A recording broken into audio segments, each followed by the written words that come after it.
गलत धाराओं का सहारा लेकर सीएमएस क्राइम को दे रहे हैं बढ़ावा। पूर्व आईपीएस ने दी बड़ी चेतावनी। यह खबर उत्तर प्रदेश के जनपद बलिया से है, जहां तमाम शिकायत के बाद जिला अस्पताल पहुंचे पूर्व आईपीएस अमिताभ ठाकुर।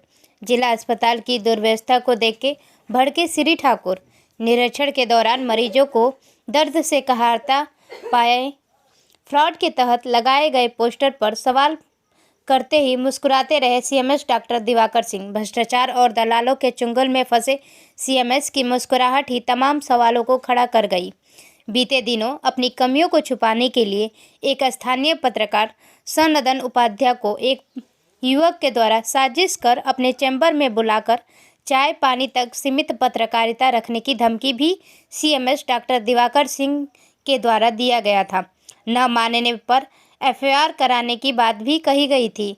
अधिवक्ता मनोज राय हंस और पूर्व आईपीएस एवं अधिकारी सेना के राष्ट्रीय अध्यक्ष अमिताभ ठाकुर ने सीएमएस के पोस्टर को बताया असंवैधानिक। एक भी सवाल का जवाब देने में असमर्थ रहे सीएमएस के मिली भगतों से दलालों का है बोलबाला। व्यवस्था सुधारने के बजाय सीएमएस मरीजों, तमीदारों और पत्रकारों के साथ करते हैं दबंगई, देते हैं खुली चेतावनी। वहीं सरकारी पर्ची को न देखकर प्राइवेट पर्ची को पहले देखा जा रहा है डॉक्टरों के द्वारा। 504 तो वाद विवाद करना है नहीं। अब शब्दों का प्रयोग 504 नहीं, बिल्कुल नहीं है। धमकी देना नहीं है, उसमें बिल्कुल आशा धमकी देना है। 363 ये एक नई आईपीसी ताकि कोई कैमरा अपना न चला। शराब में प्रवेश करना 420 तो नहीं है मेरे भाई, बिल्कुल नहीं है। व्यवस्थित प्रवेश करना 420 नहीं है। ये कौन सी धाराएं लगाई हैं संपत्ति को नुकसान पहुंचाना? ये सर सीएमएस से पूछा जाए ये कौन लिखा है। अगर वो लिखे तो मैं कल then and there legal notice जारी करके इन पर मुकदमा करूंगा, नहीं तो अभी के अभी ये बोर्ड नोच के वो स्वयं हटवा दें। दूसरा एक और इसमें है कि जो भी है केवल कर्मचारियों की सुरक्षा के और कर्मचारियों के लिए, पब्लिक के लिए कुछ भी नहीं है। पब्लिक की सुरक्षा के लिए कुछ भी नहीं है। कुछ भी पब्लिक का दवा नहीं मिल रहा है, डॉक्टर जिम्मेदार है, डॉक्टर बैठ नहीं रहा है, प्राइवेट जन औषधि है, उसके लिए क्या है?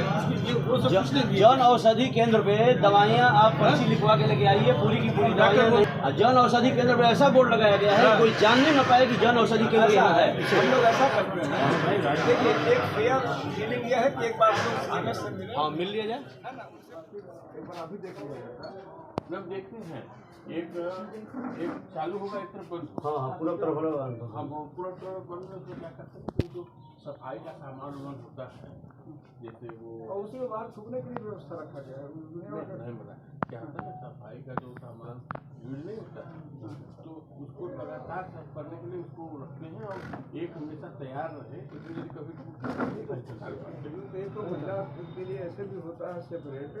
ये तो पहला अस्पताल है, खुला होना चाहिए, उसकी सफाई आप देखिए। महिला को उसका अलग करके यहाँ नहीं है, लेकिन वो लगातार वो चालू रहता है। कभी कभी उसको कोई काम हो रहा होगा इसलिए बंद करता है। नहीं उसकी स्थिति आप उसको स्वयं चेक करिए सबके सामने। आप जो बोल रहे हैं वो सही है कि वहाँ जो स्थिति है वो सही है। इतनी बुरी दशा है बाथरूम के नहीं जो चालू है वो तो ठीक है ना। नहीं, दूसरा चालू भी ठीक नहीं है, उसके सारी टूटियां गायब हैं चालू वाले की। ठीक है, हमारे सुपरवाइजर को भेज के मैं दिखवा दूंगा, फोटो खिंचवा दूंगा, कोई दिक्कत नहीं। एक तो उसको जो जिसमें तीनों पेशाब वाली दोनों पाइप गायब है, आपका जो इसका वाला होता है हाथ धोने वाला उसका भी पाइप गायब है। नंबर 1 जो फंक्शनल कथित रूप से है भी मैंने देखा है। नंबर 2 दूसरा बंद है। अभी परसों तक तो हम गए हम देखिए हम ये चाहेंगे पब्लिक प्लेस है, पता नहीं सुन कितने ले, ठीक है। मेरा रिक्वेस्ट ये है कि वो खुल जाए और सफाई हो जाए। चल। अगर या तो भैया फिर उसको बिल्कुल आप परमानेंटली आप बंद करा दीजिए, जैसे कि क्या दीवार शौचालय वहाँ लिखा ना हो। शौचालय में लिखा हो, कोई ना जाए। लेकिन अगर शौचालय बना है तो खुला होना चाहिए और बाहर कम से कम पी का थूक नहीं होना चाहिए, वो भी है वहाँ पे। सफाई के लिए ये बात शाम में हम लोग राउंड फिर अस्पताल में जो हम लोगों ने निरीक्षण किया, देखा, एक चीज़ स्पष्ट है कि यहाँ बहुत ही बुरी स्थिति है। यह स्पष्ट है कि यहाँ भारी गंदगी है, रोगियों की कई सारी शिकायतें हैं। हमने बर्न यूनिट को देखा, हमने जो आपका इमरजेंसी वार्ड है उसको देखा। शौचालय एक बिल्कुल गंदा है, दूसरा शौचालय बंद है, बर्न वार्ड की उतनी ही कुव्यवस्था है। हड्डी रोग विशेषज्ञ देखा, वो अपने मौके से गायब हैं। उसके अलावा यहाँ CMS का जो लगातार पत्रकारों से, यानी सच को सामने लाने वालों से जो विवाद हो रहा है, उसमें CMS साहब से वार्ता हुई। वह उन्होंने बिल्कुल ही अवैध, अनुचित और अवैधानिक आदेश लगा रखे हैं कि उन धाराओं का उल्लेख किया है जो IPC में नहीं है। ये पूर्णतः अवैधानिक कार्य है। और ऊपर से तुर्रा यह है कि वो अपने काम को सही बताना चाह रहे हैं, अपनी प्रशंसा कर रहे हैं कि उन्हें 3.5 लाख रुपए मासिक मिलेंगे, वो इतने अच्छे हैं। यहाँ प्रश्न यह नहीं है कि वो कितने अच्छे डॉक्टर हैं, प्रश्न यह है कि वो अनावश्यक रूप से पत्रकारों के रास्ते में, उनके वाजिब रास्ते में क्यों कंटक बोना चाहते हैं, क्यों अनावश्यक गतिरोध कर रहे हैं। जहाँ एक और अपने अस्पताल की स्थिति को सुधार नहीं रहे हैं, वहीं वे अनावश्यक रूप से अनुचित आदेश पारित कर रहे हैं। हमारी जो टीम है बलिया की, अधिकार सेना की, वह इन मामलों को व्यक्तिगत रूप से देखेगी। हमारी टीम के लिए एक प्रमुख अभियान होगा।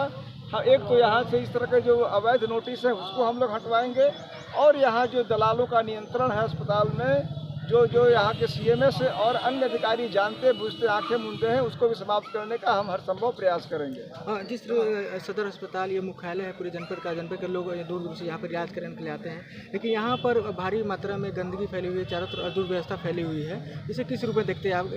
इसकी इतनी हालत ख़राब है तो जनपद के अन्य अस्पतालों की क्या हालत होगी? देखिए, हमारा यह मानना है कि ये सीधे सीधे यहाँ के जो CMS हैं उनकी लापरवाही है। मेरी व्यक्तिगत बातचीत से यह लगा कि अपनी गलती को मानने की जगह, अपने यहाँ की व्यवस्था को सुधारने की जगह उन्होंने एक ऐसा बीड़ा उठाया है जो कि अवैधानिक बीड़ा है पत्रकारों को सुधारने का। उनका काम पत्रकारों को सुधारना नहीं है, और अन्य पत्रकार बिगड़े हुए हैं, वह अपनी पूरी शक्ति अनुचित उद्देश्यों में जाया कर रहे हैं। उनका कार्य यहाँ की व्यवस्था को ठीक करना, उसमें वो पूरी तरह फेल है, और अपने काम में फेल होकर यहाँ दलालों का संरक्षण चल रहा है। यहाँ के सारी गंदगियाँ हैं, उनको न देख के वो ऐसे काम कर रहे हैं जो जिसे अगर एक शब्द में कहा जाए तो पूर्णतः अनुचित और अवैधानिक है। तो सर, जिस CMS से पूरा जनपद त्राही त्राही कर रहा है, क्या वो सुधर जाएगा? देखिए, जो उन्होंने अंतिम बात कही कि जिसमें उन्होंने कहा कि मैं 3.5 लाख रुपए मुझे आज यहाँ छोड़ दूंगा तो 3.5 लाख रुपये प्राइज देगा, मैं उनसे चाहूँगा, अनुरोध करूँगा कि वास्तव में छोड़ दें ताकि जिले का कल्याण हो।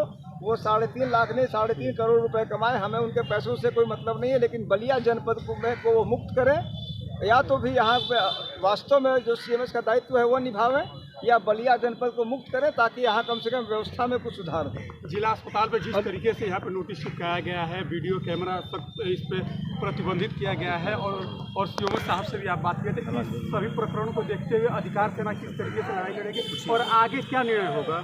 देखिए, अधिकार सेना के लिए यह अत्यंत महत्व का प्रश्न है। स्वास्थ्य सेवाएं कितनी महत्वपूर्ण है किसी भी नागरिक सेवा के लिए, ये सभी जानते हैं। जिसमें एक तो पत्रकारों को जानबूझ के रोकने का जो उनका पर्पस है उसको हम लड़ेंगे। ये जो अवैधानिक बोर्ड है, मनोज हंस साहब हैं, हमारे मधुसूदन श्रीवास्तव जी हैं, हमारे अधिवक्ता साथी हैं, हम लोग उनको लीगल नोटिस देंगे। आवश्यकता पड़ने पर इनके खिलाफ हम कोर्ट में केस करेंगे, और यहाँ की व्यवस्था सुधरे उसके लिए हम यहाँ के लिए अधिकार सेना एक अलग यूनिट बनाएगी जो अनवरत इस बात को देखेगी कि डॉक्टर समय से बैठे और नियमानुसार कार्य हों। और जन औषधि केंद्र में जो दवा उपलब्ध नहीं है उसके बारे में? देखिए, हमारी जो टीम है वो सारे बिंदुओं पर यहाँ पर प्रयास करेगी कि जो कुछ नियमानुसार है उसको हम सुनिश्चित करावें। इसके लिए डॉक्टर जन औषधि केंद्र का दवा भी नहीं लिखते हैं। मैं आपसे सहमत हूँ, उन बिंदुओं पर हम कार्य करेंगे। कल तक नहीं काम तो सर, ये मान लिया जाए कि अधिकार सेना मरीजों के दर्द को समाप्त कर जाएगी। देखिए, अधिकार सेना कितनी सफल होगी असफल होगी इस पर मैं कोई टिप्पणी बड़बोलापन नहीं करूँगा, कोई भी बड़बोलापन नहीं करूँगा, लेकिन हमारी पूरी कोशिश होगी कि हम उनकी मदद कर पाएँ, पूरी कोशिश होगी कि हम ईमानदारी से उनके साथ खड़े रहें। ये हम अवश्य प्रयास करेंगे।